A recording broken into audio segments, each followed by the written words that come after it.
Hello and welcome to How to Merlin. You may be wondering, why is a video on Merlin necessary this long after his release when there are many other videos about him? And don't worry, in this video I'll make sure to be much less thorough and informative than any of those other videos. To start, some facts about Merlin. Merlin's a 5-star limited caster server that I don't have and neither do you, unless you're a whale. In addition, he carried you through the first half of the game almost as hard as Honako Green.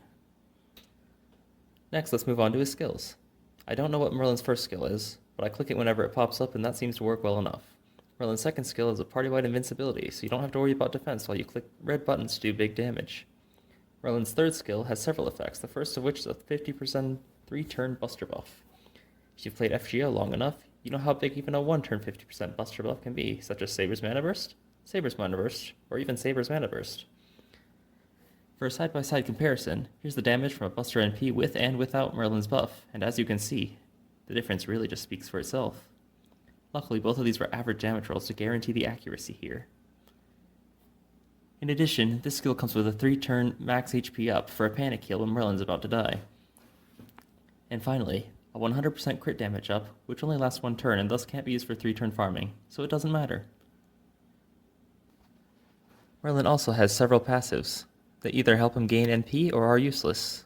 In addition, he has a hidden passive called Die Merlin Foe, which gives him a permanent target focus that activates whenever enemies are capable of killing him. Next, about craft essences. For gameplay purposes, Merlin should have either Fragment of 2030, his Bond CE, or Prisma Cosmos. Anything else is heresy. The attackers, on the other hand, will have plenty of options available, although generally speaking, anything with starting NP, attack up, NP damage up, or buster damage up will work.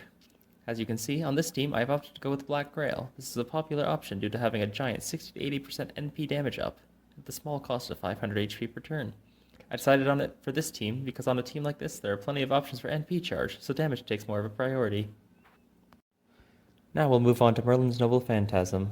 Merlin's Noble Phantasm is called Garden of Avalon, and you will see it so often, it will begin to haunt you in your dreams.